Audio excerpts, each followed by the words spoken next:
जय श्रीमन्नारायण। आइए, आपका फिर से स्वागत है आपके अपने YouTube चैनल में। आज के इस वीडियो में आप सुनेंगे मार्गशीर्ष महात्म्य के पहले अध्याय की कथा। तो आइए प्रिय मित्रों, कथा प्रारंभ करते हैं। बोलिए लक्ष्मी नारायण भगवान की जय, श्री राधा कृष्ण भगवान की जय।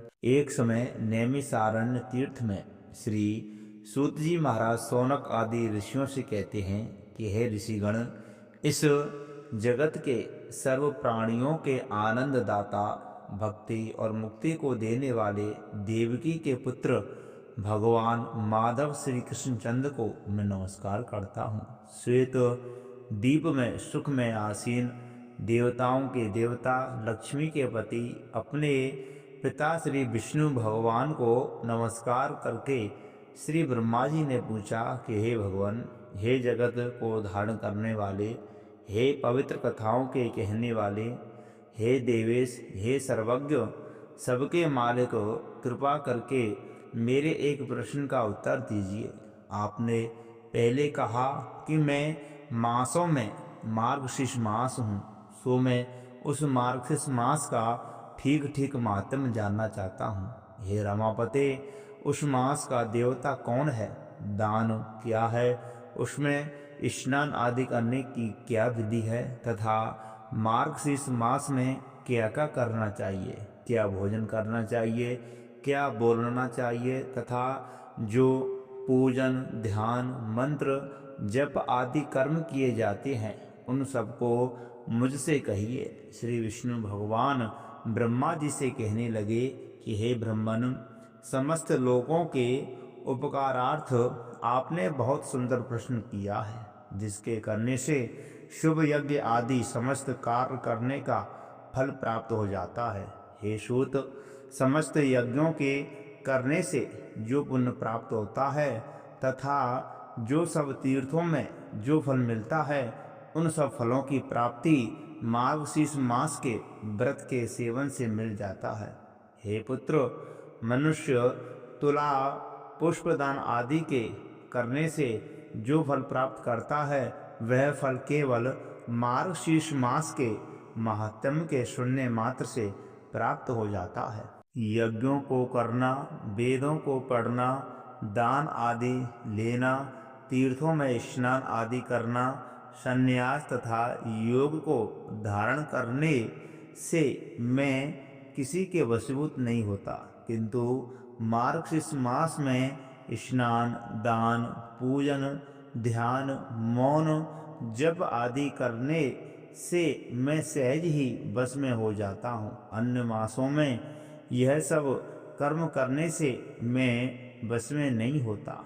यह मैंने तुमसे अत्यंत गुप्त बात कही है। सर्वत्र निवास करने वाले देवताओं ने जब मेरी प्राप्ति के लिए यह अत्यंत सुलभ उपाय देखकर अन्न, धर्म आदि सेवन से इस मार्गशीर्ष को लुप्त कर दिया। अतः मेरे भक्तों को मेरी प्राप्ति के साधनों समझकर मार्गशीर्ष मास का सेवन अवश्य करना चाहिए। जो मनुष्य इस भारतवर्ष में मार्गशीर्ष मास में व्रत आदि का सेवन नहीं करते हैं, वे पाप रूप है, क्योंकि वे कली काल से अत्यंत मोहित हो रहे हैं। हे वत्स, 8 मासों में स्नान, दान, व्रत, पूजन आदि से जो फल मनुष्य को प्राप्त होता है, उतना ही फल मकर के सूर्य होने पर माघ मास में हो जाता है।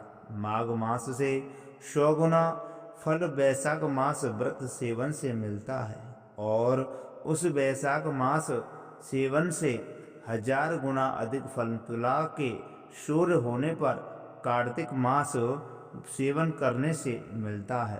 परंतु कार्तिक मास व्रत सेवन की अपेक्षा कोटि गुना अधिक फल वृश्चिक के सूर्य होने पर मार्गशीर्ष मास में प्राप्त होता है।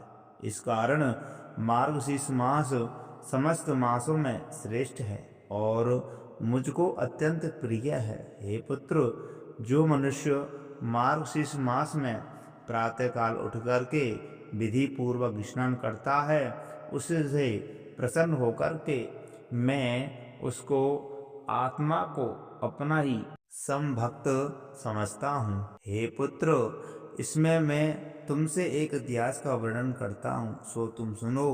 पहले पृथ्वी तल में नंद गोप नाम का प्रसिद्ध महात्मा हुआ।